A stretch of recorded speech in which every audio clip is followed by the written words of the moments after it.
Hey guys, my name is Leah, a typical nerdy girl and a huge fan of Ace, the most talented, brilliant, incredible actor ever. But in the limelight, I transform into Aubrey Fern, the glamour star of the hottest movie right now. Follow me crush with the real-life Ace. How is it possible? Well, I just got really lucky. That day, I was walking home from college when I suddenly felt like someone was following me. This sketchy guy was definitely up to no good.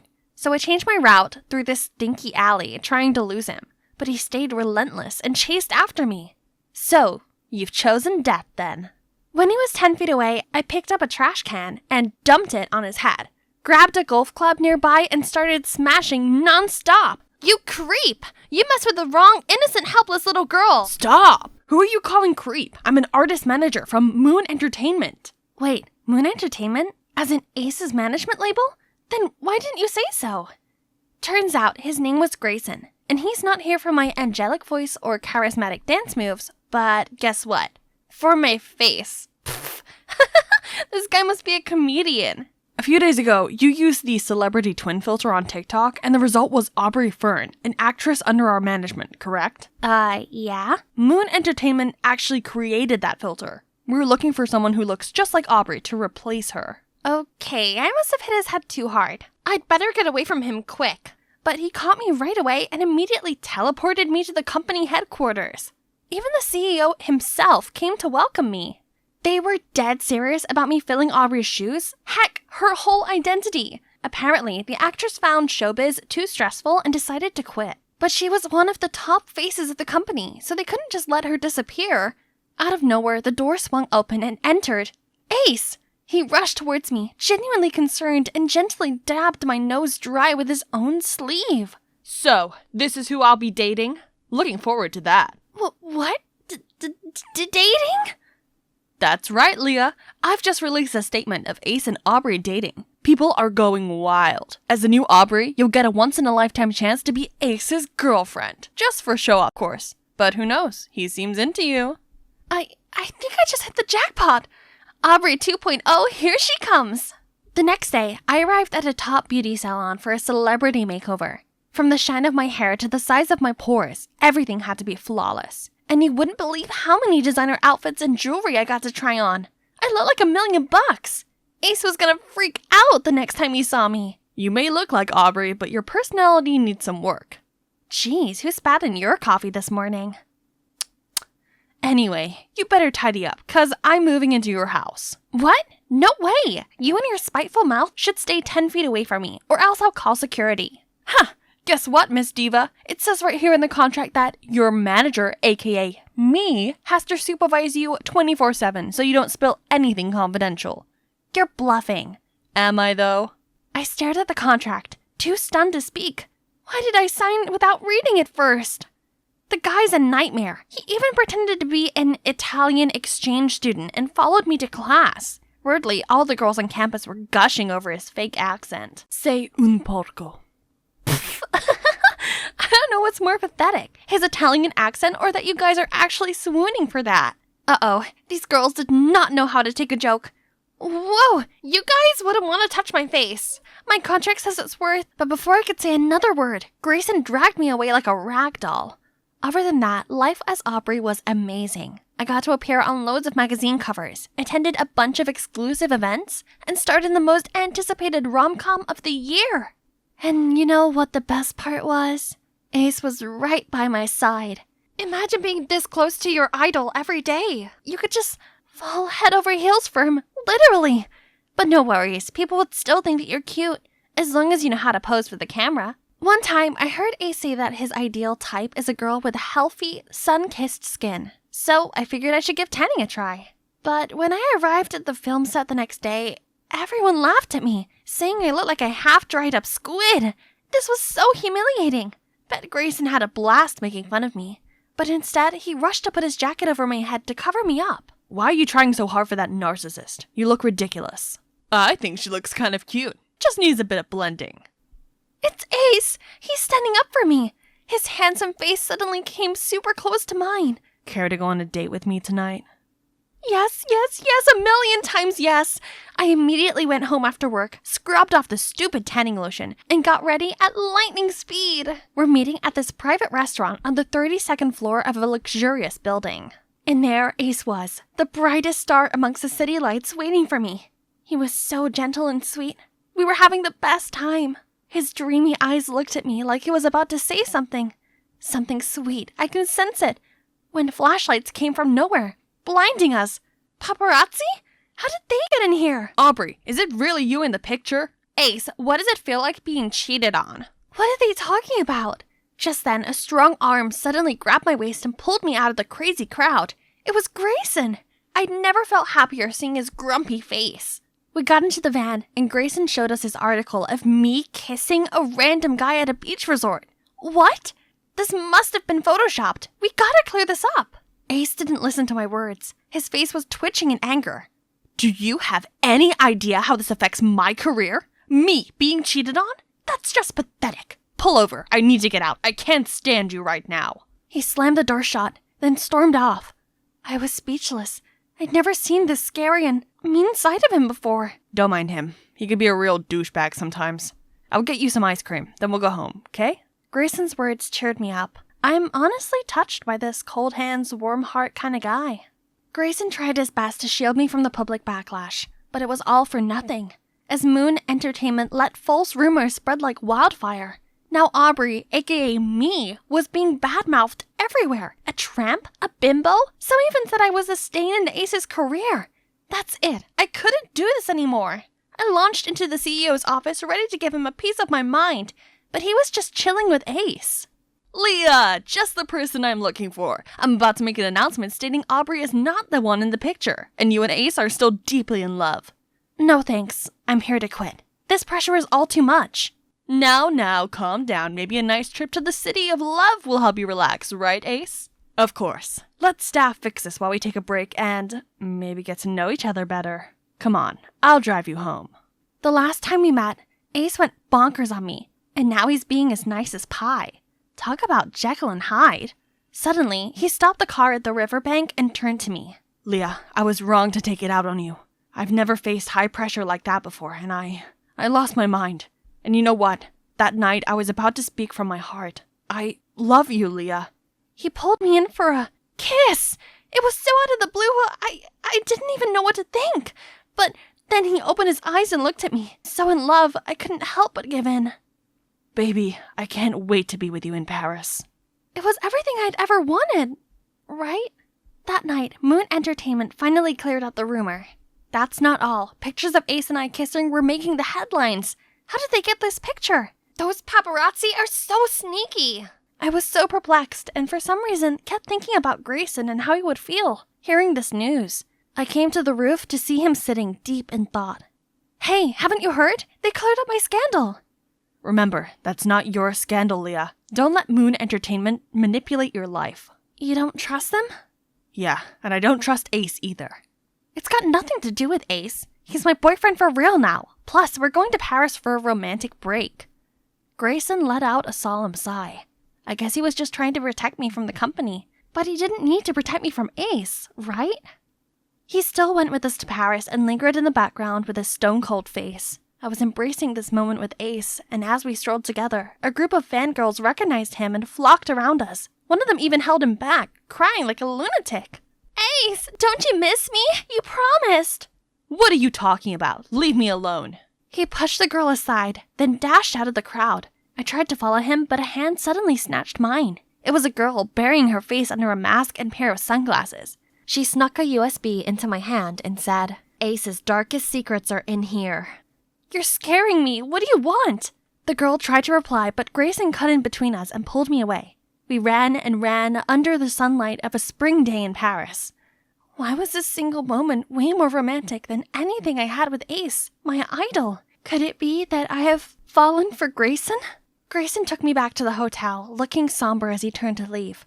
At that moment, I realized I didn't want to let him go. He was the only one who understood me and got me through this crazy double life, not Ace. Neither he nor his celebrity lifestyle suit me.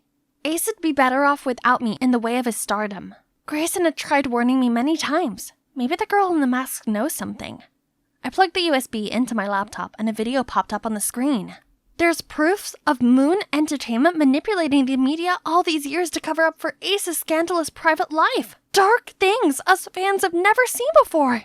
His anger issues, his drinking problem, his cheating scandal? I scrolled down to see a dozen pictures of him with different girls kissing. And they're not just random girls, but it's actual fans. I know them. Look, it's the crying girl this afternoon. And this one is a well-known admin of one of his fan sites. This was unbelievable. He'd been playing his entire fandom for fools. Right then, I heard grunting sounds coming from the balcony. Someone was trying to climb into my room. Wait, the stranger who gave me the flash drive? For all I knew, she could be a dangerous stalker, given all this proof she somehow had. Panicked, I grabbed the USB, ran straight to Grayson's room, calling for help. His door opened just as the stalker reached us. He hit me behind his back and faced that crazy masked girl. Better not make another move or you'll be locked up in jail right this minute. The girl stopped, hands in the air. The moment we took off her disguise, I was shocked to the core. It was Aubrey. I know this seems crazy, but please listen to me. What you saw in that USB is the truth. Ace's manager provided me with it. What USB? And you didn't choose to leave the industry? The CEO even made all the staff delete your contacts and basically erase your existence. That snake has been lying to you all this time. I didn't quit. I just wanted a little time off to deal with my mental health. So I went on a digital detox for a while. When I came back, I found out I was already fired without a reason and replaced by a lookalike. I was so devastated I didn't know what to do. Luckily, Ace's manager reached out to help me. He's witnessed Ace's true face, and he despised it. But Moon Entertainment's trapped him in a contract lasting till the end of Ace's career. There's no way out for him until now. His manager has been secretly collecting and sending me evidence, then told me to come to you, because you're also one of their victims, just like us. Gosh, this was unbelievably messed up. You know where he went after our encounter this afternoon? I shook my head in confusion, as she showed me a video of Ace making out with one of the girls earlier at a party. How could he be so shameless? Did us fans look like fools to him? No need to hesitate anymore. I'll take this douche down, in the name of his devoted fandom. I went on to play Ace's girlfriend both in the movies and in real life, while Aubrey used my identity to find a new part-time job as a monitoring staff at the National Broadcasting Station, the organizers of this year's Movie Sensation Awards. No way Ace wouldn't attend, since he was nominated for Best Leading Actor. Poor guy. He has no idea what's in store for him. And there Aubrey is. With the help of Grayson, no one even notices we've switched back. I've also managed to earn Aubrey the host position for this year's award. Now take a seat. The show has begun. And the Best Leading Actor goes to Ace! Classic Ace played out his surprised and emotional act when he got on stage. I would like to thank my fans for the support they've given me all these years. I'd be nothing without them. Yeah, right. Now mic off, lights off. Here's the evening's main event. Ace's true face as a deceitful womanizer. Everyone gasped and started whispering. I shined a spotlight on the audience and a girl stands up. I'm one of the girls in those pictures. He told all of us girls he and Aubrey are just a publicity stunt so that we would date him in secret. I was his photographer once, and he literally screamed at me for 20 minutes because I didn't get his good angle. I'm a bartender at his frequented bar where he gets wasted, hits on girls, and starts fighting with random guys every day. The audience start booing and throwing things at Ace. The cherry on top is that this whole fiasco is being broadcasted live worldwide. It's safe to say no one will ever be fooled by this douchebag again. Which means my work here is done. I go outside to see paparazzi and fans swarming around Aubrey. She handles them so gracefully it looks effortless. The limelight isn't for me, and that's fine. I'm glad I'm back to being a normal girl who doesn't have to care about public opinion. Best part is, I get to date my idol manager boyfriend over there. I'm thinking a nice home-cooked dinner to celebrate our successful plan. And our 1-month anniversary as well. What do you think? It took a lot of effort, but I finally got into the military school that I've always dreamed of. I'm now one step closer to being an actual soldier. Ah! Hey, midget, move it. You're blocking my way. What? How dare he? This rude guy deserved a lesson. Suddenly, a hand grabbed my fist. I looked up. Oh, it was some tough-looking guy with tanned skin and bright eyes. He picked up my backpack and said, First, you have to know your enemy. He's Eric. Before I could reply to this boy, he walked off. At that moment, the siren sounded, and I quickly got in line. Choose your groups. You have 1 minute. Looking around, I saw two guys looking as awkward as I did. So I shuffled over to them, and we became a group. Oh, but wait. Why did that guy who picked up my backpack team up with that obnoxious jerk Eric? It turned out our groups would be our roommates, and we were placed in room P02, which was right opposite Eric's room. My roomies are Tom, who was forced here due to his family's military background, and Henry, a notorious playboy who was sent here by his father to stop his opulent ways and learn how to lead a disciplined life. What about me? Well, I'm a girl. My disguise is awesome, right? You see, I have a twin brother, Jack, so I took his identity, and voila, here I am. Ever since I was a little kid, I've loved martial arts and always dreamed of one day becoming a soldier. I thought life here would be great, but it certainly had its challenges. Every morning, whatever the weather, we have to wake up at 5 a.m. and run around the yard. The showers were ice cold, and worse still, 'cause I'm a girl, I had to sneak into the freezing shower block in the dead of night when no one was around, and physical education here is surely rough. Although I train a lot, I'm still always ranked at the bottom. I also struggle to finish the massive meal portions here. Not only do we have to work out loads, but our chores are also endless. Cooking, gardening, ironing, helping out with constructions. I was a novice at these things, so I was super clumsy and messed them up. Luckily, I always had Tom and Henry on my side. Tom is a nerd, and although he doesn't like studying here, his grades are top of the class, and he gives me the answers to the questions I don't know. As for Henry, he gets top grades in PE class, and even though he teases me a lot, he's the one who protects me from Eric.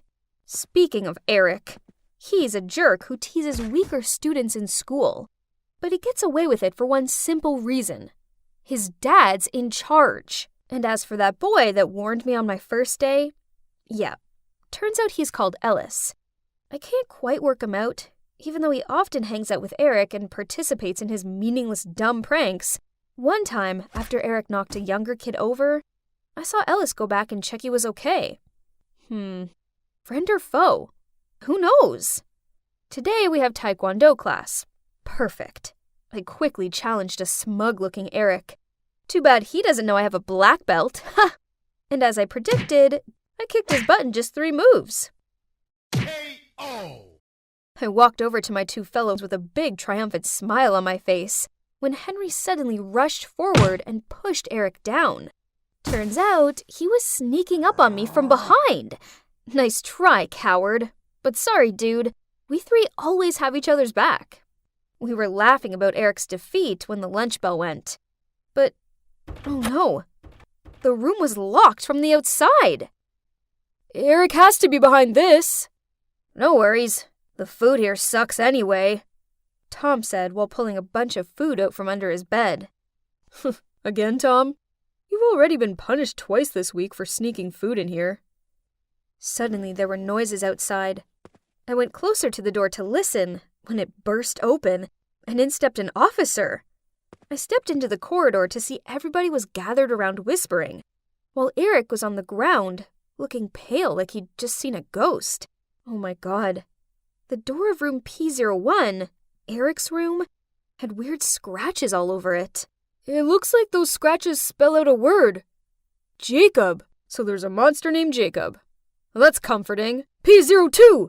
You all missed lunch, so I want 5 laps around the yard. And also 5 points are deducted for bringing in outside food. Ugh. Points deducted again? At this rate, we'd never gain access to the entertainment room. Oh, here we keep scores between rooms, just like in Harry Potter with the house's points. It's quite a competition. At the end of the week, the room with the highest score gets access to the entertainment room. You know, watching TV or using social media are considered a huge reward in this strict school, but it's hard to earn points. Meanwhile, you can get them deducted for any reason. For me taking a shower at the wrong time, to Henry skipping theory lessons, and now Tom and his snacks. Ugh!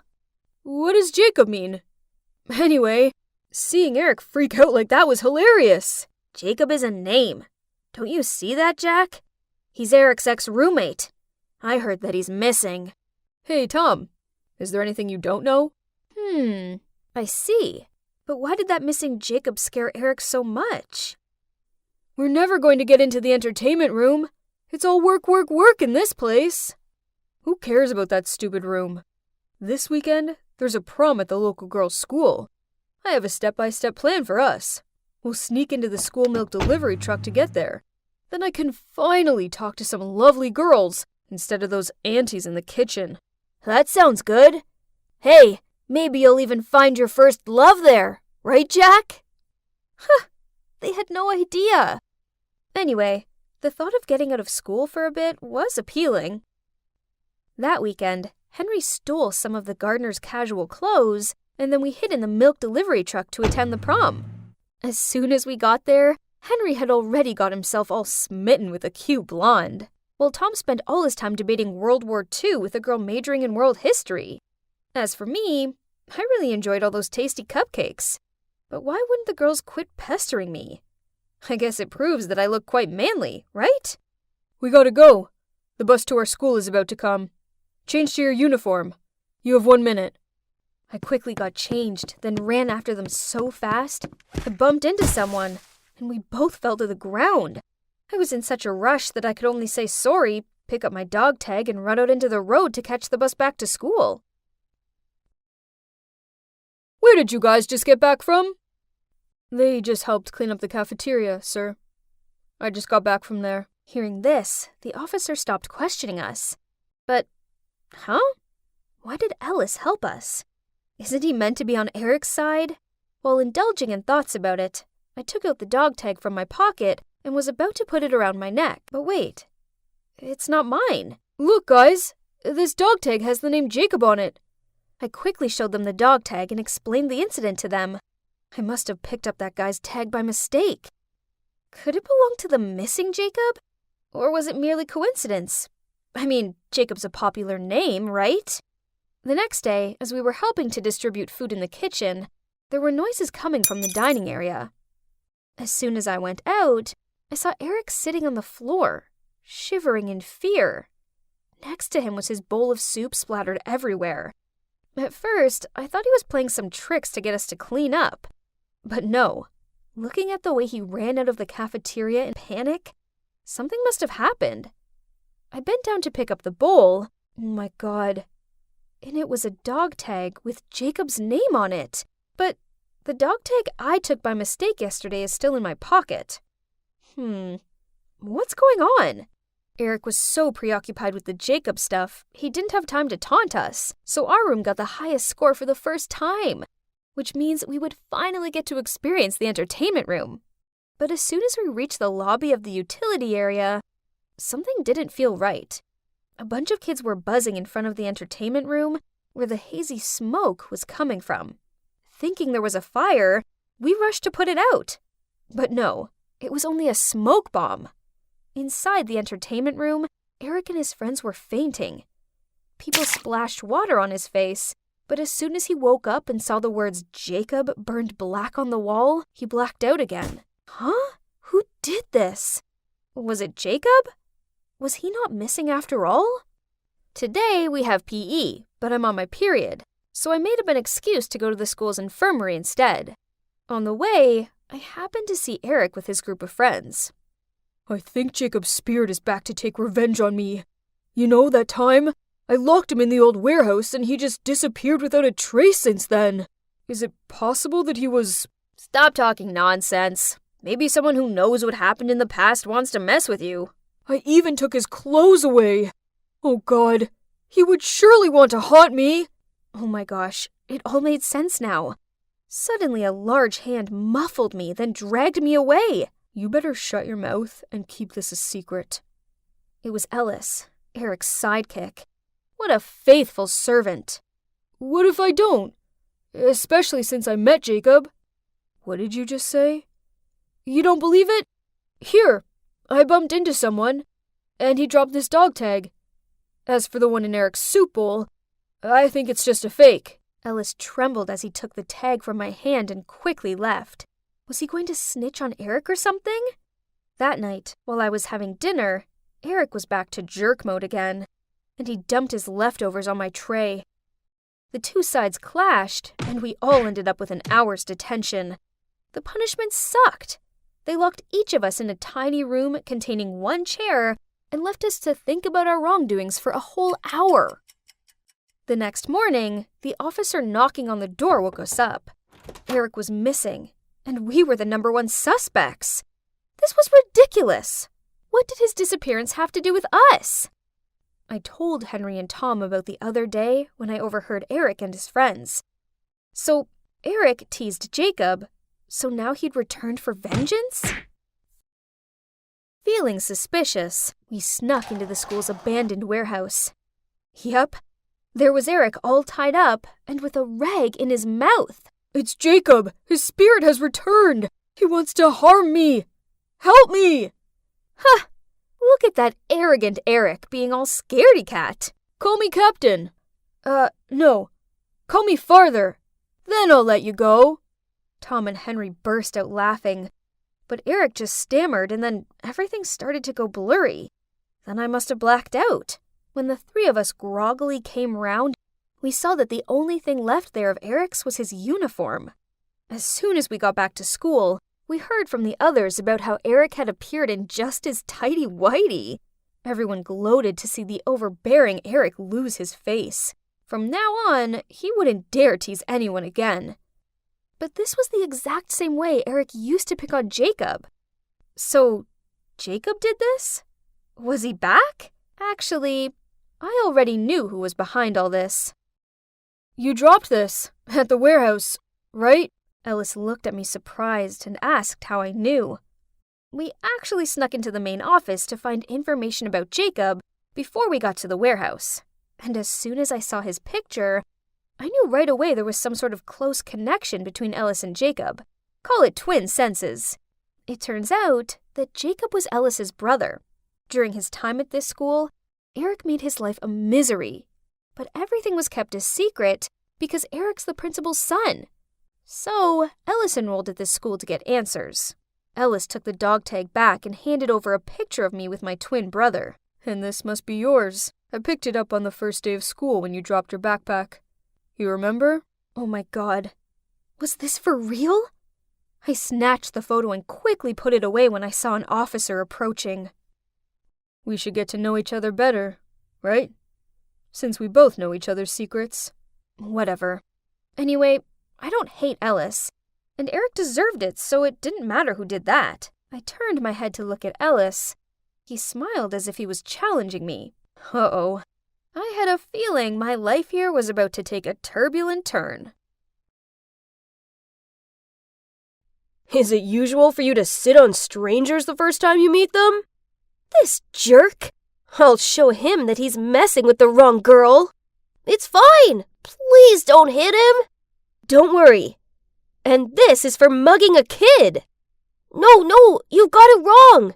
He just saved me from those muggers, and he was just teaching me how to fight back at them.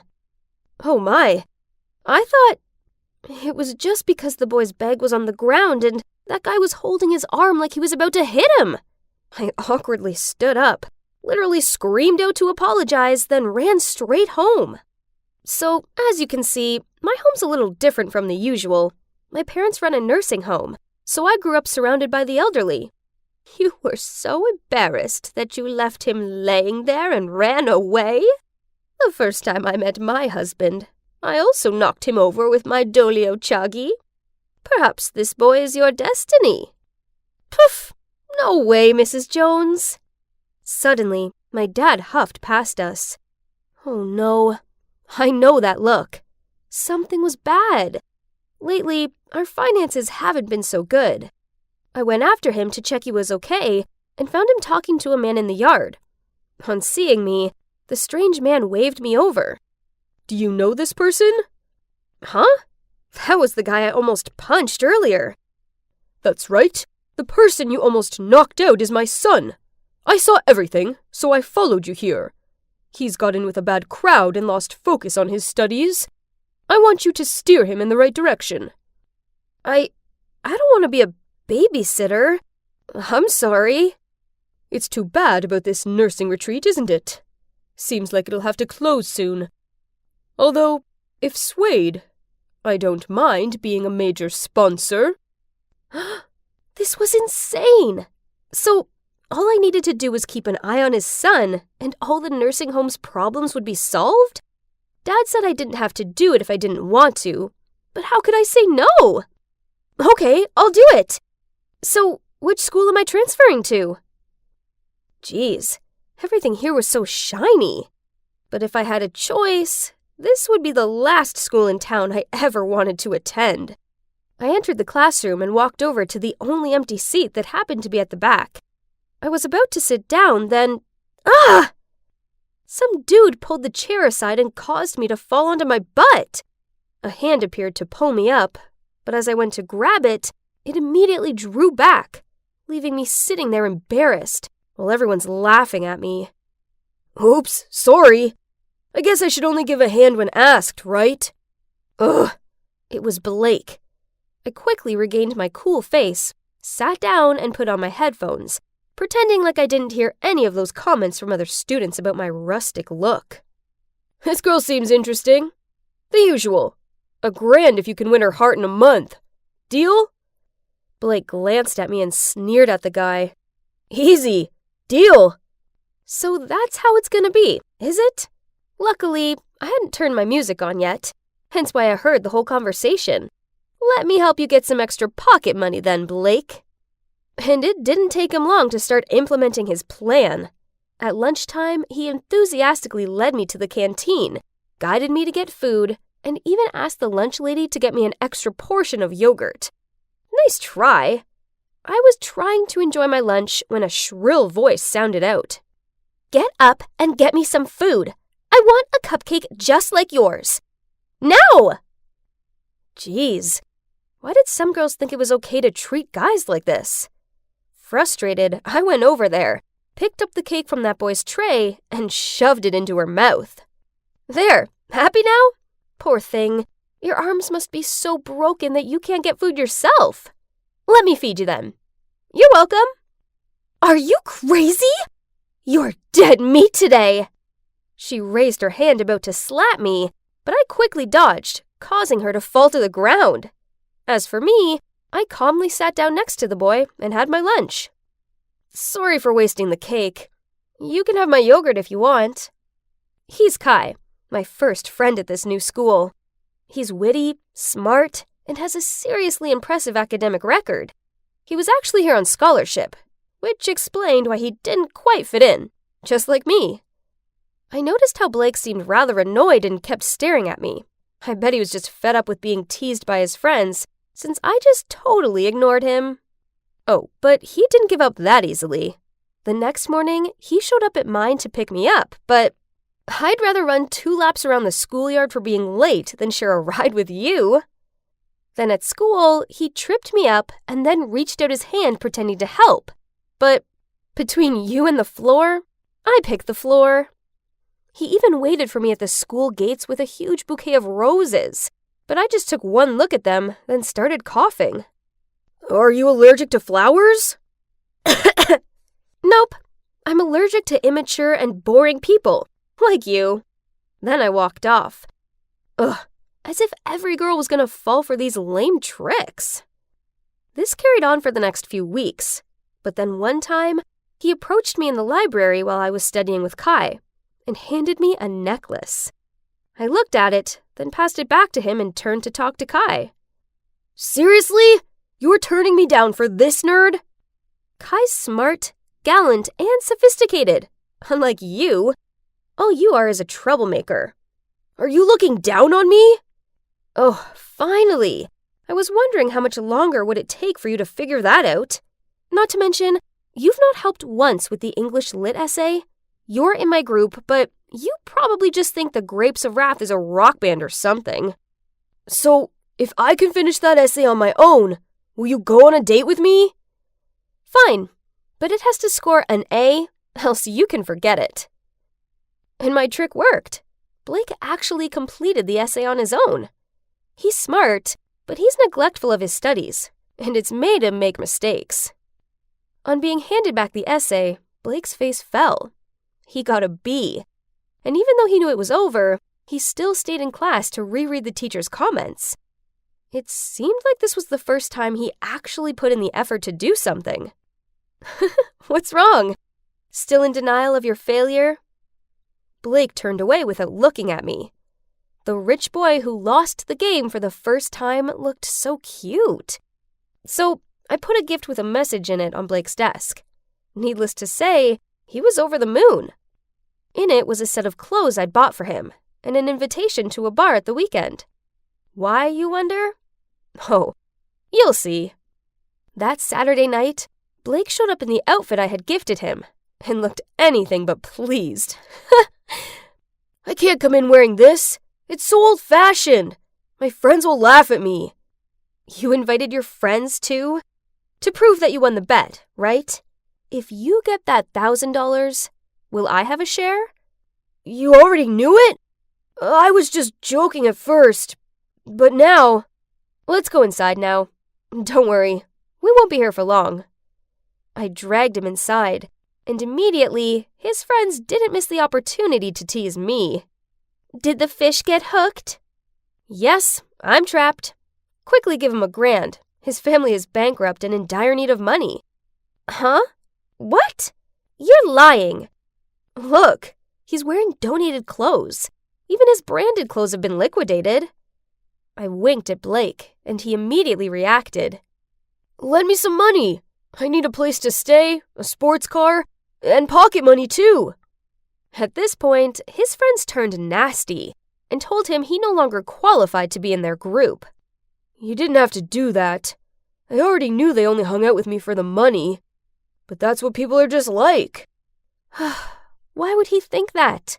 He must have never been cared for and loved properly. Get rid of that face. This is a date after all. Let me make it up to you. A bar that matches this outfit. So I dragged Blake to our evening party. I told everyone that I brought a friend to lend a hand, and the elderly immediately made him do all sorts of things. Mrs. Hastings asked him to climb the tree to hang the string lights. Mr. Derbyshire called him to chop wood for the campfire, and Mr. Shaw wanted him to taste his homebrewed beer. Then the next second, Blake's already sitting on the drum throne. It's been a long time since we had a young volunteer. That boy seems fine, doesn't he? I saw the way he looked at you. He's not suitable for me. I shrugged in response to her, and suddenly felt disappointed. Yes, I liked this different side to him, but we were still from different worlds. The next morning at school, I still saw Blake hanging out with his greedy friends. Looks like he hadn't learned his lesson. Frustrated that all my efforts were in vain, I swung open my locker. What was this note? Meet me at the library at 6 p.m. when everyone has left. I have a surprise for you. B. I shouldn't be like this, right? Waiting for him at the library for hours until everyone left, nervous and excited. But as soon as the last person left, the lights suddenly went out, and the library door slammed shut. What's happening? Could it be that the note wasn't from Blake? I screamed out of fear. That's right. I may excel at martial arts, but I hate the dark. With a shaking hand, I dialed the phone to call Blake, and then slumped down in fear and sobbed. At that moment, the sound of the door unlocking startled me. As soon as the door opened, I quickly ran to hug Blake. Are you okay? I can't believe Chloe did this. I told you not to get near them. Huh? This wasn't Blake's voice. Freya, are you okay? Oh my god. It was Kai who opened the door to save me. But I thought that... I quickly let go of him, then ran away in embarrassment. That's strange. When I was in danger, the first person I thought of was Blake. Could it be that I really liked him? At that moment, the phone rang. It was my dad.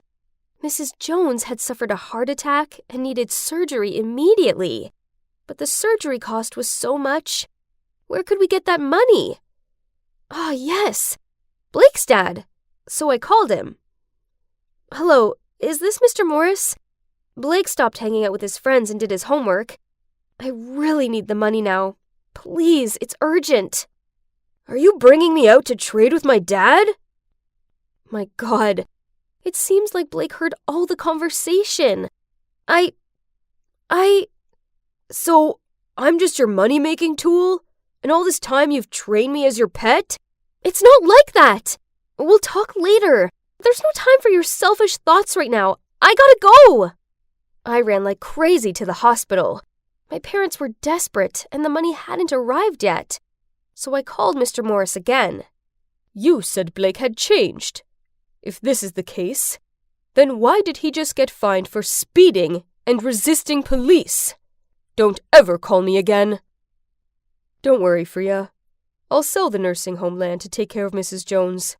Everyone's agreed to move to the government nursing home. We sold our house, and now we live with Mrs. Jones in a new town. She's so much better now, but I do miss the other elderly people. Also, I miss Blake. I still keep in touch with Kai, and he told me that Blake has gone to some military school like his dad wanted. Well, that's unexpected from him. You should talk to that guy. Not about what you did, but confess your feelings to him. That will save you from regrets later. Then she patted me on the shoulder to comfort me. But I really don't have the courage to do it. I was feeling guilty. Mrs. Jones, you have a letter.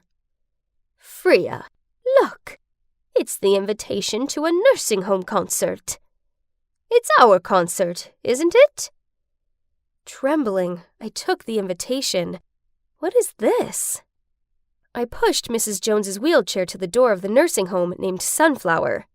When we walked in, we all burst into tears. Everyone was there. This is all Blake's doing. He's such a kind boy. He found us and built us a dream nursing home.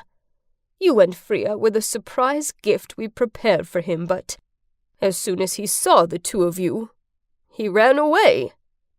Hearing that, I rushed to the gate. A car passed me. My gut told me it was him. I ran after it and shouted in despair, "Blake, wait! I like you! I really like you!" But the car quickly went out of sight. I helplessly slumped down on the street, tears streaming down my face, and I still muttered, "I really do like you." What are you saying? Say it louder. I turned around startled. It was Blake. He was in his military uniform and smiling at me fondly. So, here I am, practicing this tricky pose. I must not fall over. Rosie, straighten your back. Hang in there. You've got this. That's Bradley, my yoga instructor. Can you see that? There are more than a dozen people in this class, yet he only seems to encourage me. Did this mean he liked me? I didn't need to look in a mirror to know my cheeks were lobster red right now. I'm Rosie, by the way, 18 years old. I'm still single. Not to brag, but I know I'm kind of pretty, friendly, and fun to be around. So it's easy to tell that many guys are into me. But why do none of them ever dare to confess their feelings to me? What were they so afraid of? Take Bradley, for instance. He clearly liked me, but was too shy to admit it.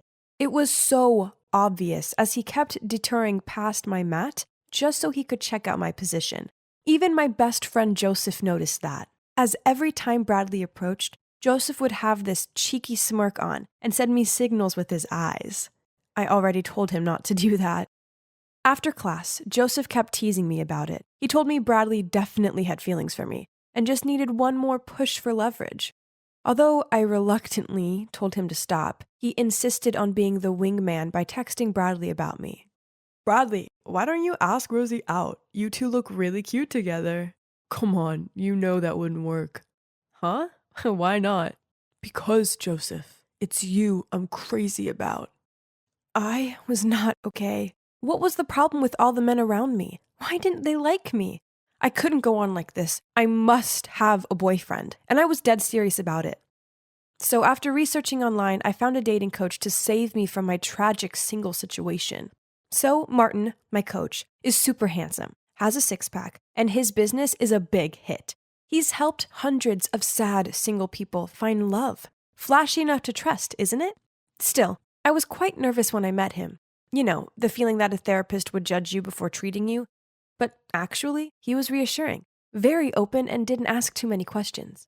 Let's just be open about this, all right?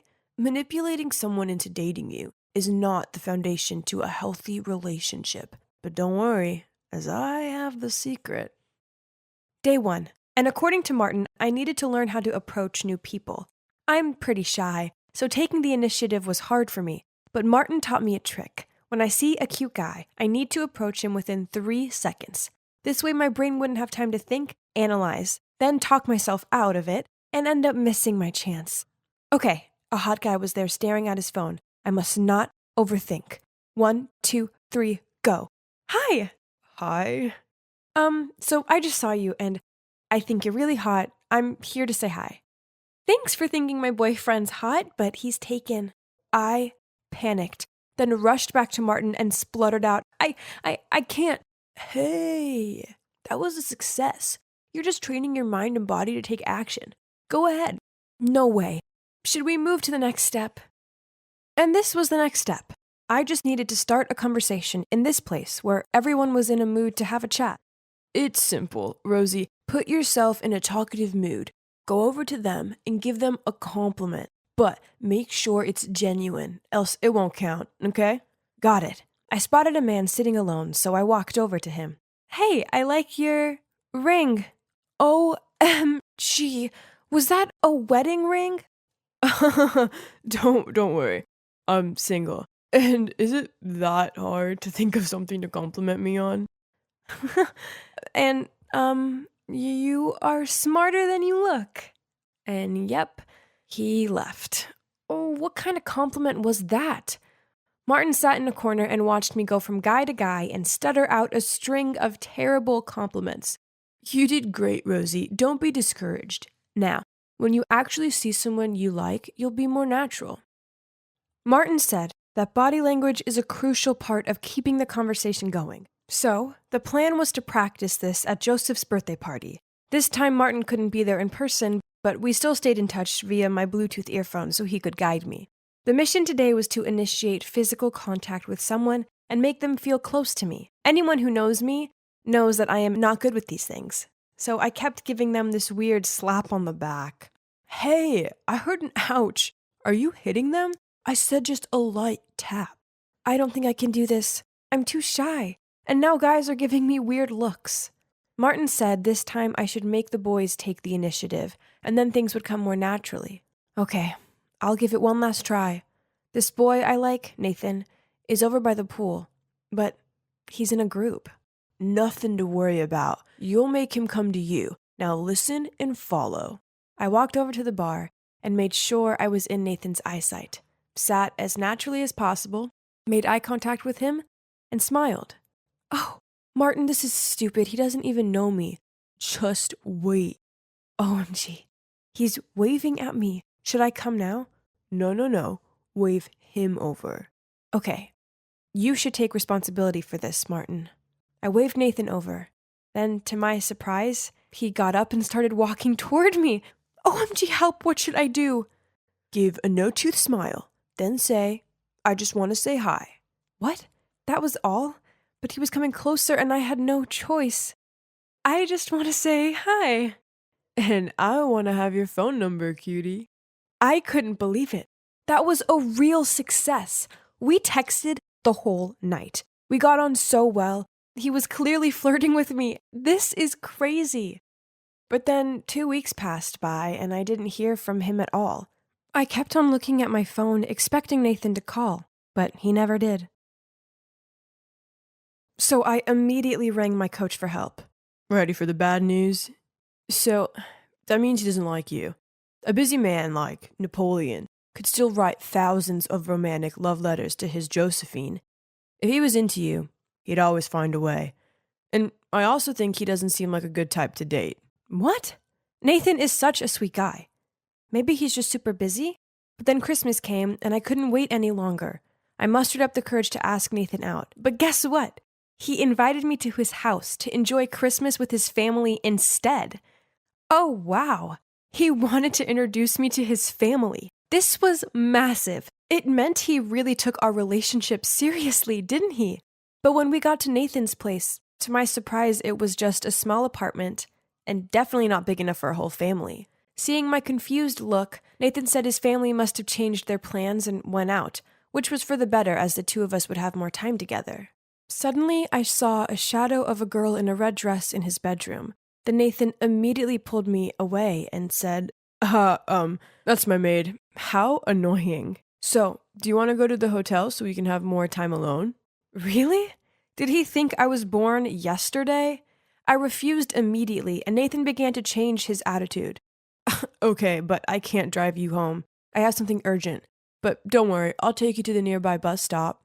I have never felt so stupid. Martin was right. Nathan wasn't serious about me. He just wanted to use me. But what went wrong? I did everything I could, but I kept failing again and again. No one liked me. I called Martin in tears, and he ended up driving there to pick me up right on Christmas Eve. I felt like the most tragic person ever. Martin was so patient. He turned the radio on so loud and didn't say anything until I finished crying and calmed down. Misread the signals again, huh? How could I have known? Well, I'm not saying this to make money off you, but looking at the current situation, I think you need to hire me for longer than you think. My love life may have sucked, but at least I had Martin. Here's my hope. He was the best coach ever, as he didn't mind answering my questions, and he always picked up the phone whether it was office hours or midnight.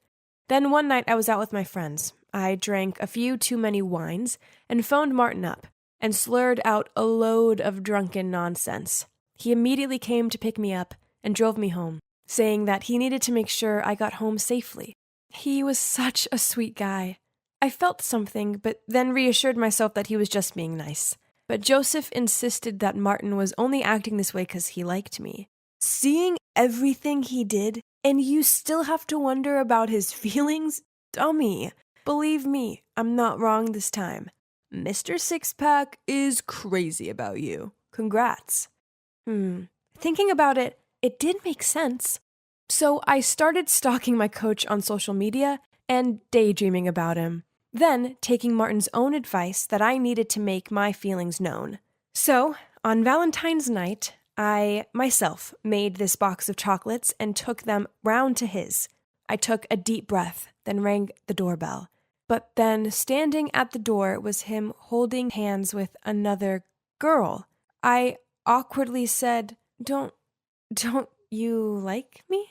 I mean, you taught me that when a guy likes a girl, he'll always be there for her. You picked me up in the middle of the night, and you always listened and comforted me when I was sad. You even brought me hot tea when my Aunt Flo came to visit. Doesn't everything match up?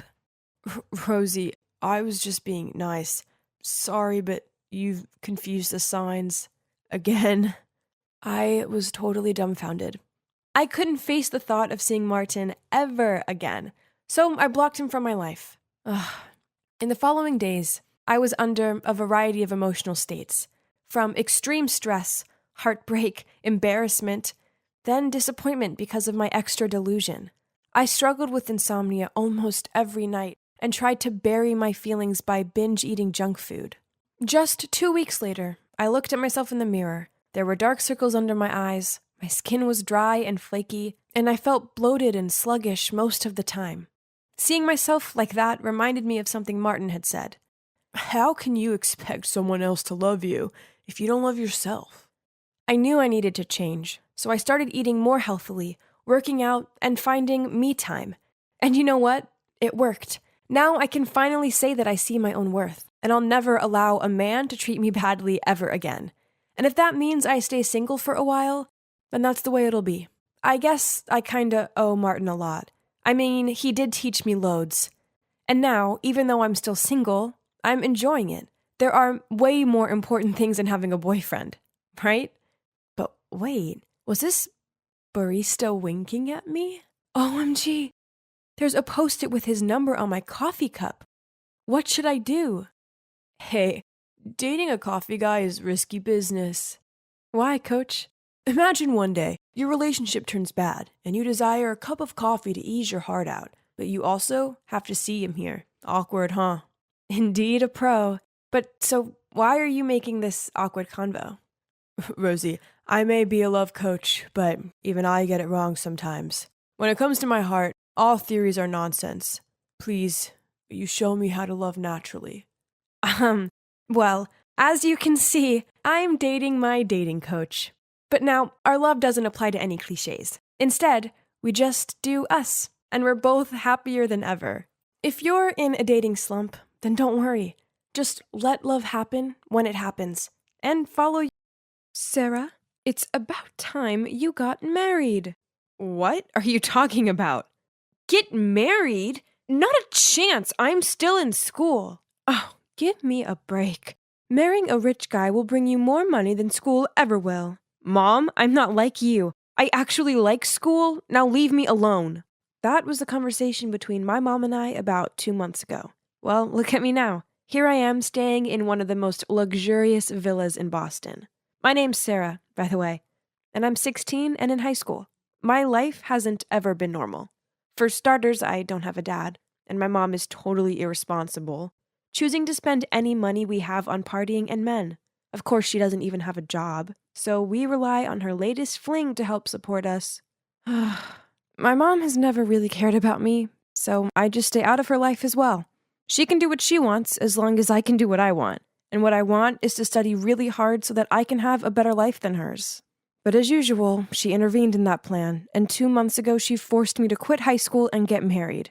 Obviously, I refused, and I even went on a hunger strike for a few days. But then one day she said, "Tomorrow, our two families will meet. If you don't rock up, I'll go to your school and tell them you're not coming back. But if you come, you can still go to school, at least until the wedding." Ugh, school. She's using what I love most against me, again, to force me to follow all of her ridiculous plans. Fine, I agreed. I mean, it was just a meetup. It's not like they could pressure me to get married right away, right? So the next day, I followed my mom to go meet Adam's family. I was shocked when I saw him. He was wearing a mask that covered half of his face, and he just sat there, not uttering a word, just staring at me without even blinking. Honestly, it was so creepy. His parents seemed nice, though, and they explained that he'd been in an accident when he was a kid, which had left him with a severe burn scar on his face. So he wore the mask to avoid scaring people off. I could see him watching me, waiting for my reaction. So I tried to smile back. I felt so bad for him. But at the same time, there was no way I wanted to spend my life with this guy. So I decided to put my plan into action. All I had to do was get his parents to disagree with the arrangement. So I acted as clumsy as possible.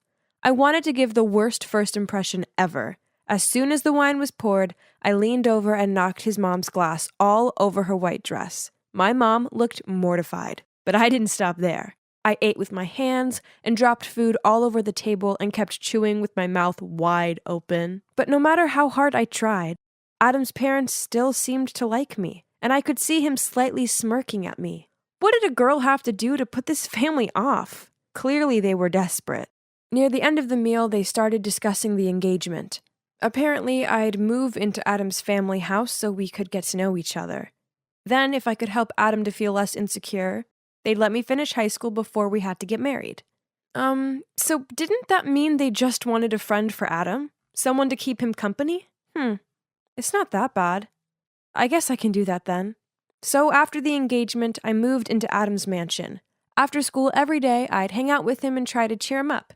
I'd play him my fave music, show him some epic movies, even try telling him jokes. But still, he barely smiled. He wasn't interested in anything I liked. Then one day I was struggling with my science homework when he passed by and decided to check out what I was doing. Suddenly he started chatting away, and I realized how much he loved chemistry and physics. He even offered to help me with my assignments. He was so passionate about those subjects, and this was a win-win because I'd finally found something we could discuss. He even started opening up to me. It was a start. I began to feel more comfortable around him.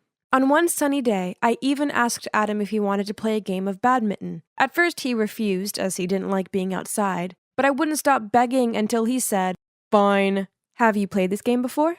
"No." Okay, then let me show you. I was so excited to teach Adam.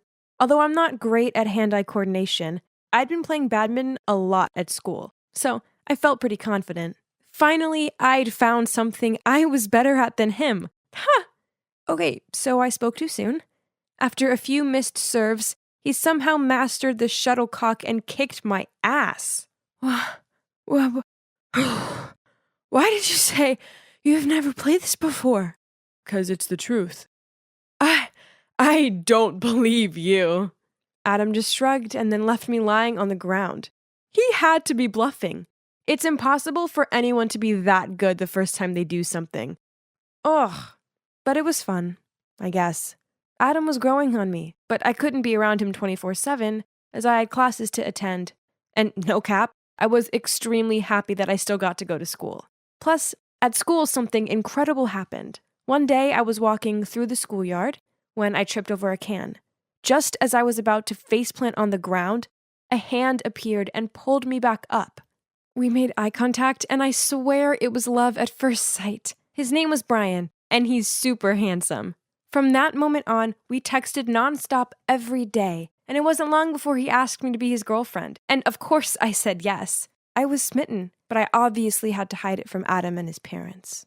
One night, I was on the phone with Brian when suddenly a text from my mom arrived. In fact, ever since the engagement, she hadn't even been in touch. Maybe she was too busy spending the huge amount of money that Adam's parents had given her. Sarah, I really need some cash, just around $500. Can you please ask Adam if he can lend me it? What? How have you already spent the money his parents gave you? Stop asking questions, just get me that money, okay? Ugh, money, money, money. All she cared about was money. She didn't even ask if I was okay. I want to ask. Can you get me some money? Money? For what? I need to pay for my tutoring class. I haven't had money to pay for the past few months. How much do you need? About $500. Okay, I'll tell the butler he'll give it to you later. Phew. That was easier than I thought. But Adam didn't ask twice about it. Was it because that amounts just nothing to a rich guy like him? Anyway, at least he'd said yes. That would shut my mom up for a bit. If only. A few days later, she texted me again. This time she wanted $3,000. Was she kidding me? I just ignored her. But she kept bombarding me with texts and calls. It went on for days. She wouldn't leave me alone. I didn't give in, though, until this photo was sent to my phone. It was of me and Brian holding hands and clearly in love. Turns out my mom had been so desperate for the money, she'd turned up at my school one day to talk face to face, and that's when she saw us together. She then threatened me and said that if I didn't get her the money, she'd tell Adam's family what I was up to. This terrified me, because then I'd have nowhere to go, and I wouldn't be able to go to school anymore. I couldn't let that happen. I had no other choice but to keep asking Adam for the money with my lame excuses. From buying books, to a relative who was ill and needed treatment, you name it, I'd use it. Every time I asked Adam, he looked at me like he was worried about me and asked if I was okay. This made me feel even more guilty, because it seemed like he genuinely cared about me. To make up for it, I'd bake him cookies, and even knit a cute sweater for him as a birthday gift. But then, a few weeks later, he asked if we could talk. As soon as I walked into his room, he threw a bunch of photos at me. They were all of me and Brian. I couldn't believe it. Did my mother betray me? But that's not the case. He told me how he'd had someone follow me because he felt I'd been acting weird. Not only had he discovered I was dating someone, he'd also found out that I'd been lying about the money and giving it to my mom. He was so disappointed in me. Please leave me alone. I don't want to see you anymore. I was so worried I'd be kicked out of their house, but no one mentioned anything. His parents still chatted to me at dinner, and they seemed happy enough. Only Adam avoided me, which of course made me feel terrible. The only one I had to lean on right now was my sweet Brian. So after dinner one night, I decided to go over to his place. I really needed some comfort right now. But when I arrived outside, through the window, I saw another girl in his room. They started kissing. And I thought I was going to be sick. In a panic, I quickly crawled over and hid below his window to listen in. But aren't you a bit too close with that Sarah girl lately? Don't you dare. Don't worry, Pumpkin. It was all just for you. I noticed that she lives in a big mansion with personal drivers and all. Her family must be filthy rich. So I just wanted to be a good friend and help them spend those money. You know, and maybe that way I could get you the new Chanel handbag that you always want. Oh, really, honey? So, how's it going? Well, a dud. Seems like she's the stingy kind of rich girl. Ugh, keeping every single nickel all to herself. How was I supposed to believe what I'd just heard? My heart was shattered into pieces, and I couldn't hold it in anymore. I stood up and put my face against the window. You're dumped! Brian looked so shocked to see me there, but I didn't wait to see if he had anything to say. I just ran home in tears and locked myself in my room. Sarah, open the door. Do you know how many days you haven't eaten for? Sarah, open the door. If not, I will send someone to break the door down. Oh God, are you okay? What's going on? Nothing. I'm sorry. Sorry for lying to you all this time. I didn't mean to. Suddenly, Adam hugged me and said, It's okay. Don't cry. Now, can you just tell me what happened? In tears, I told Adam the whole story. From being used by my mother to being betrayed by Brian. Perhaps this is what I deserve for lying to you. Actually, if I were you, I wouldn't want to marry someone like me anyway. You're a great guy. As long as you have confidence in yourself and live with a more positive attitude, good things will happen to you, I promise. Even with this ugly face? I looked up at Adam and, oh my gosh, the burn scar on his face. It was worse than I thought it would be. I reached out to touch it.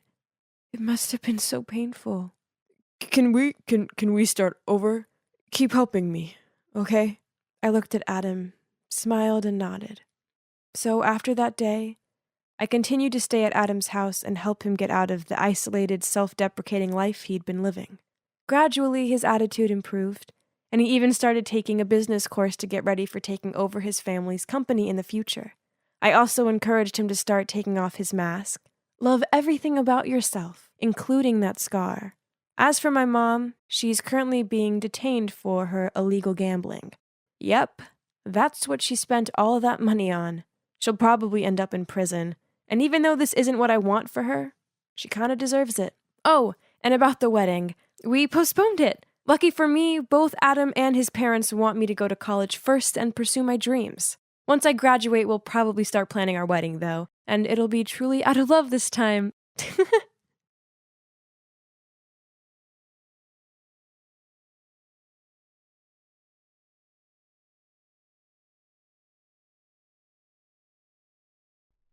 Why wasn't it working? I followed all the steps, but still, nothing. At that moment, my best friend Harry walked towards me and asked with a confused look, Hey, what you doing? Hey, Harry. I'm just working on this plan to become popular, but it isn't going so well. I changed my style and posted more on social media, but I'm still not cool. You're probably wondering why I was desperately wanting to be popular, right? Well, it's all because of my annoying hiccups. Last year, I was on stage performing the play Our Town when I suddenly started to hiccup, constantly. I couldn't stop, and the whole audience started to laugh at me. In the end, they had to replace me with my understudy. Not only was it the most humiliating moment of my life, but I've also been teased about it ever since. This year, I wanted to become popular. Then everyone would forget about the hiccuping incident. If only becoming popular was easy. Hey, you could help me. No way! Your plan is crazy! At that moment, the new student, Amanda, passed by, surrounded by a bunch of other students. Why is this girl so popular? I mean, she's only been here a week. You don't know? She's Dustin's sister. He's already the most popular guy in school.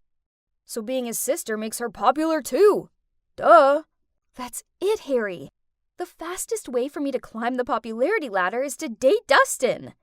At first, Harry seemed confused by this, but then he suddenly agreed to help me. With one condition, of course, that after I succeeded in becoming Dustin's girlfriend, I had to introduce Amanda to him. I knew it! He had a crush on her. Every guy in the school does. Fine, I'll help him, as I need Harry in this anyway. He plays a crucial role in my plan, and you'll soon figure out why. After school, I was waiting in a corner at the parking lot when Harry walked towards me, followed by Dustin. I heard you're giving tutor lessons. Yeah, that's right. I don't take money. I just need...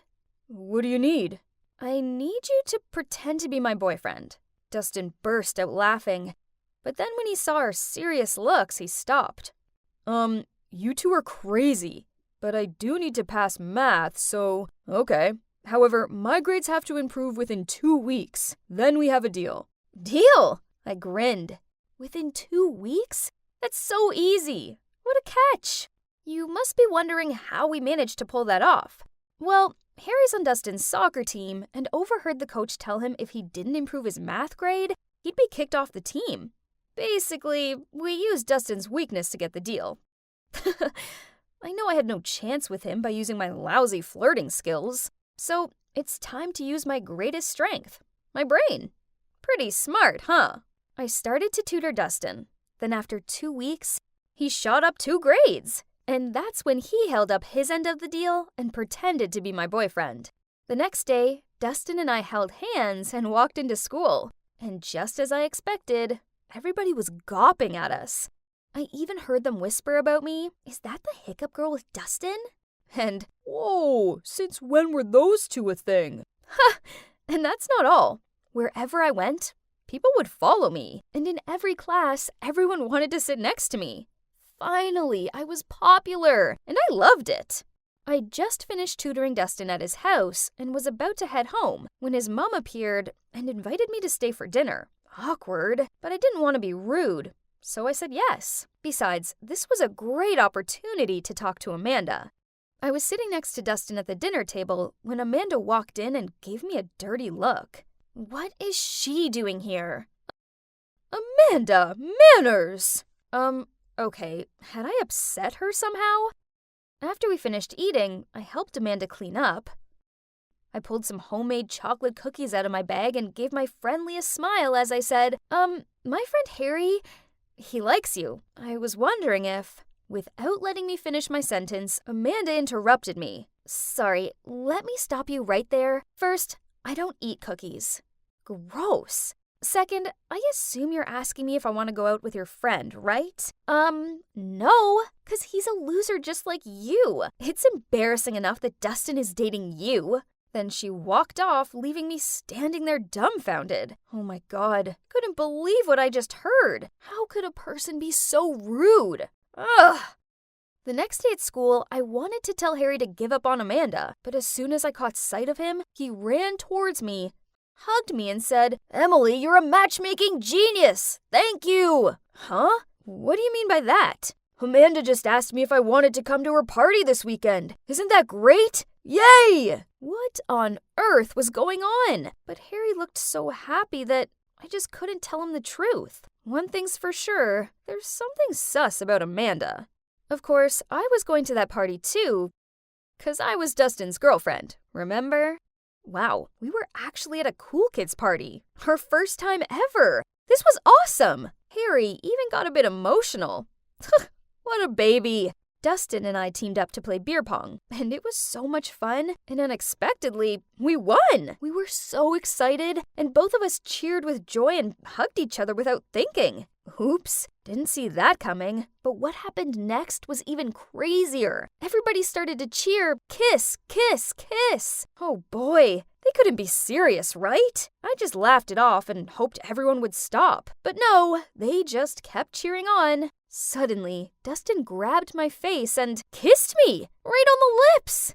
I didn't push him away. Oh no, instead, I closed my eyes and got carried away. I even lifted up one leg. Oh, and FYI, that was my first kiss. After that, we both turned bright red and avoided eye contact. Ugh, my whole body felt hot like I was having a fever or something. Anyway, the party was everything I dreamed of and more.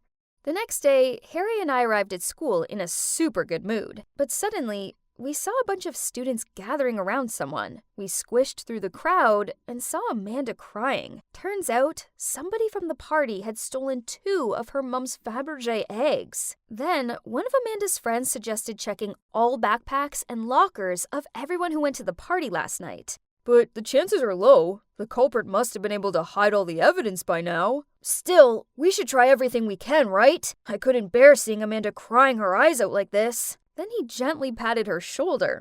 Hey, that was smooth.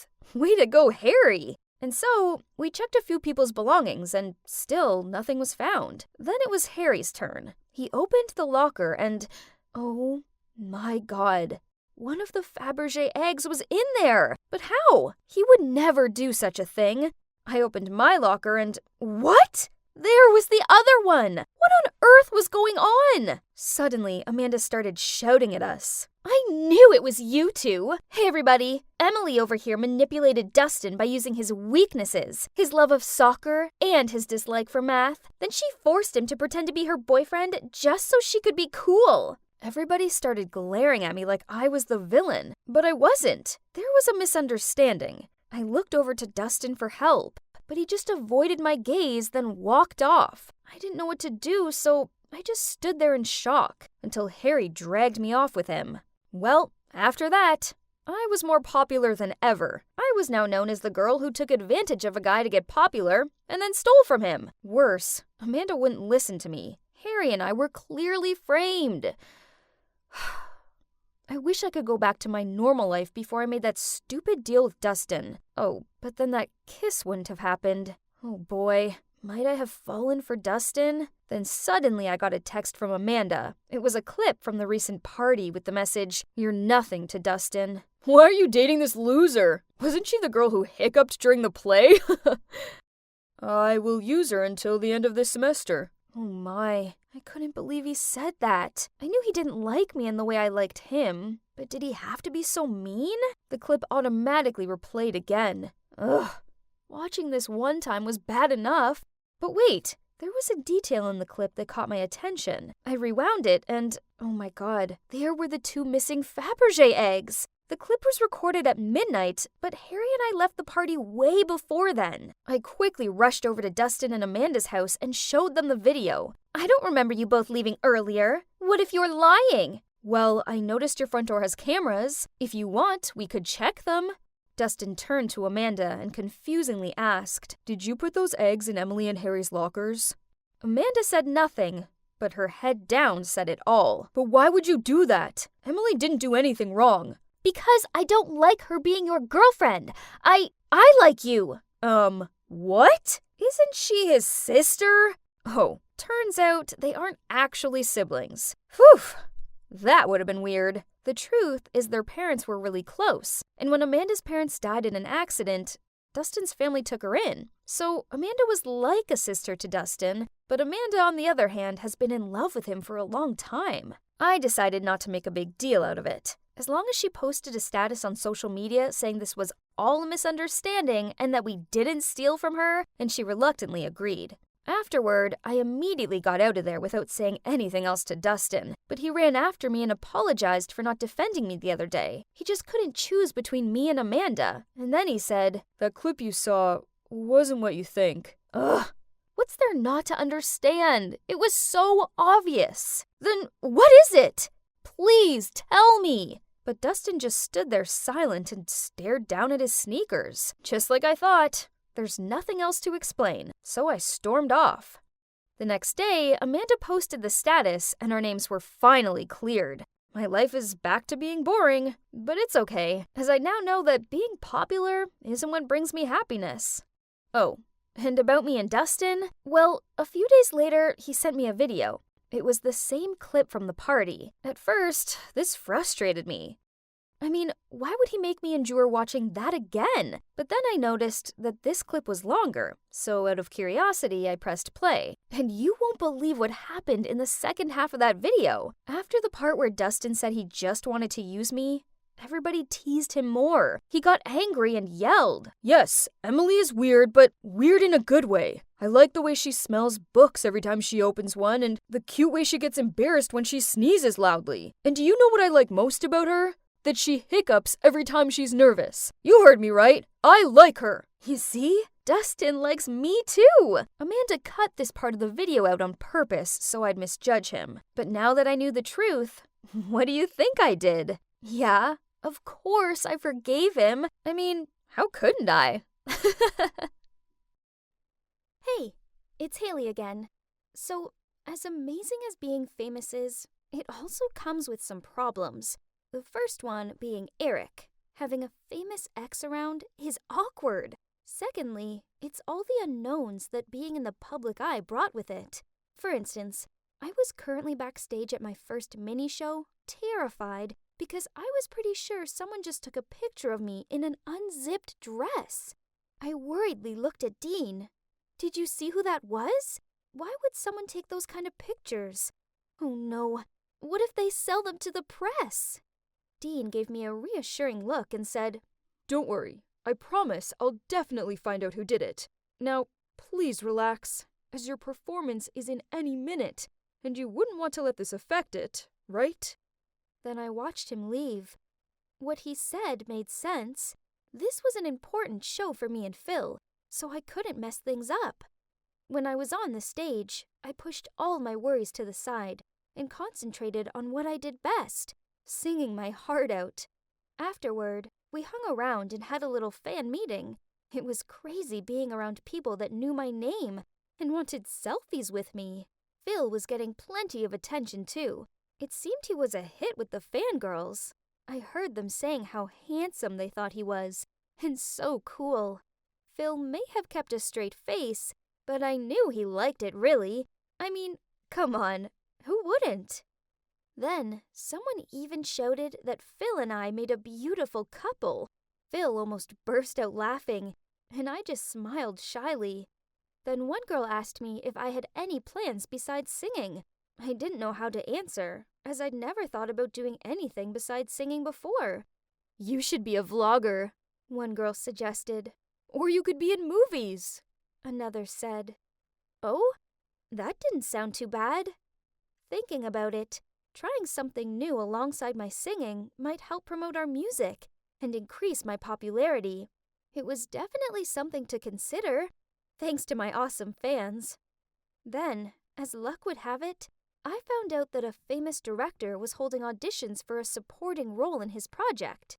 It was a perfect chance for beginners like me to learn from these veteran actors. Besides, it wouldn't take much time, so I could still have time for music. So I immediately signed up to participate. The day of the casting arrived, and I was excited, but also really worried. The last time I'd attended an audition was during my freshman year of swing club. Wow, time sure does fly. I was sitting in the waiting room when I saw a familiar face sitting in the corner. It was Eric. He must have been trying out for a part too. Suddenly, our eyes met, but I immediately avoided his gaze. My heart began to skip a beat, and it wasn't due to nerves. It was down to seeing him. Even after all this time, he still had that effect on me. Sigh. Before I could decide whether I should go and say hi to him or not, a very hot guy walked over to me. I recognized him from a few hit movies and knew he was a big deal. He smiled at me and said, Are you Haley? As in, the singer? I nodded back, awestruck that this super famous guy knew who I was. He sat down next to me and asked me if I was worried about my audition. I told him I was a bit, so he started telling me about some of his previous auditions and experiences. At first, it was great hearing this stuff from a pro, but then he asked me if I wanted to hang out with him on the weekend. I started to feel a bit uncomfortable because of his flirty behaviors, but I didn't know how to politely say no.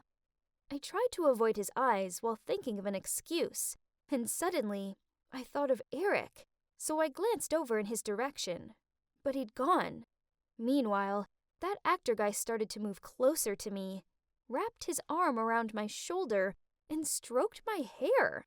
I kind of started to panic. Then suddenly, I felt someone grabbing my hand and pulling me away. Turns out, it was Eric. What was he doing? Eric pulled me to the balcony at the end of the hallway. I glared at him. What was that for? I'm not yours to drag to places whenever you want. He replied, I don't like you chatting with other guys, especially not slimeballs like him. I felt my heart beating faster, but I tried to keep my cool as I replied, You have no say in who I can and can't talk to. We're not even friends. Eric looked at me with sad eyes. I'm so sorry, Haley. I don't want it to be like this. Please forgive me. I miss you. This was so typical of Eric, winding me up before my audition. So I growled out, Sorry is no use to me. You have no idea how much you hurt me. Unexpectedly, he replied, I will break up with Clara. Well, no. The truth is, there was nothing between me and Clara in the first place. Ha! That sounds familiar. You must have said the same thing to Clara to be with her while you were still dating me, right? I said, then started to walk off. He replied with a low voice. Everything was forced by the company. I stopped on the spot and looked at him, then angrily said, Oh, you think I'll trust you again? I'm no longer the innocent girl who believes everything you say. After a moment of silence, he sighed, then told me everything.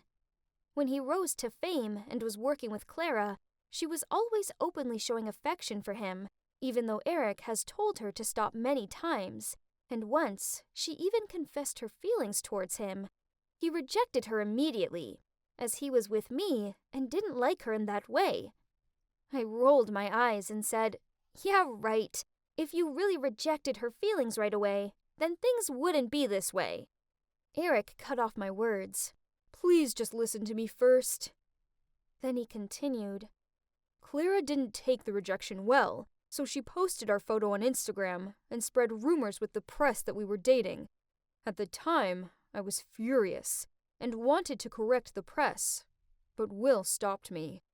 He even said that our dating rumors were getting a very good response from our fans, so he told me to go along with it. I looked straight at him and said, Okay, so there's nothing between the two of you, but you still chose to listen to the company and leave me without any explanation, right? He said, I'm so sorry, but they promised me that it'd only be until the duet with Clara was released. Besides, they even offered to help you become famous once it's done. That's why I endured it all. I did it for you. Whoa, this whole thing was unbelievable. I didn't expect that company to be that bad, but thank God that it turned out there was really nothing between Eric and Clara, just as I suspected. So I said, You didn't have to do that. I can stand up on my own. Then Eric smiled at me and held my hand. Yep, I shouldn't worry so much, since my girl here is so talented. Haley, I messed up, but I did it with good intentions. Can you forgive me? My feelings were really chaotic, surprised, happy, and guilty at the same time. As confusing as it all was, I knew that I still loved Eric. So with teary eyes, I nodded. Then he pulled me into his arms. Suddenly, I remembered one thing. I asked him, what about the bouquets? You sent me those purple peonies, right? He shyly nodded. Yes, they were from me, so you'd know I was thinking about you. I squeezed him tight and whispered a thank you. I couldn't believe all this, as if I just got a huge weight off my shoulders now that everything has been resolved. After that, I did my audition. I'm not sure how well it went, as my mind was elsewhere. Afterward, Eric drove me to a secluded part of the beach, and we held hands and went for a walk on the sand. I felt so happy to see the old Eric again, the real him, the one I'd fallen in love with. So, you see, Eric and I got back together, but of course, we kept it a secret from the public. Only our close friends knew about it. I told Anna and Kurt over video call, and Anna cheered, but Kurt was a bit more skeptical and told me to be careful, as once a snake, always a snake. But I didn't think much about it, as me and Eric were in our own euphoria. Everything seemed to be going well, too well. And then, something terrible happened. One day, I was having a slump while trying to compose my first song at home, so I surfed the internet for a bit, hoping to find some inspiration. Then suddenly, I saw my name trending on Twitter, so I quickly clicked on one article. The article said that I was a rude and disrespectful girl. What? They even confirmed that the news was revealed by a veteran actor in the showbiz world, but no name was given. Could it have been that actor guy from the audition? Surely, the fact that Eric suddenly pulled me away had irritated him, but he turned out to be not much of a decent guy either. And the problem is that in Hollywood, rumors have a way of sticking. As a result, a few of my advertising contracts were canceled, and so were some of our gigs. One teen magazine even called the office to tell us that they wouldn't publish my interview anymore, as I was a bad influence on their young readers. It was so embarrassing. I was struggling, but our company too had a hard time dealing with this scandal. I felt guilty, as it could affect the entire company's image, but both Dean and Phil reassured me that it would pass, and that malicious rumors came with the fame. I tried to stay strong and believe it would blow over, but then my anti-fan base grew. There were forums and hate clubs all about me. You know, even if you read 1,000 compliments, that one negative comment is the only thing that's left on your mind. I tried not to read them, but they were everywhere, saying horrible stuff about my singing, my outfits, and the way I look. One afternoon, I was lying in bed thinking, when suddenly I heard the doorbell. I feared that it was one of the anti-fans who'd come to throw paint on me or something. I peeked through the peephole and saw Eric standing there with a big hat and sunglasses. OMG! What was he doing here? I quickly opened the door and nervously looked around, then hissed at him. Eric, what are you doing here? Someone might spot you. He replied, Haley, you're the most important person in my life. I'd trade it all for you. His kind words made me so happy. That day, Eric cooked me a delicious meal. Then he taught me how to deal with haters and ignore the comments. I thought I was the luckiest girl in the world. But unfortunately, everything didn't stop there.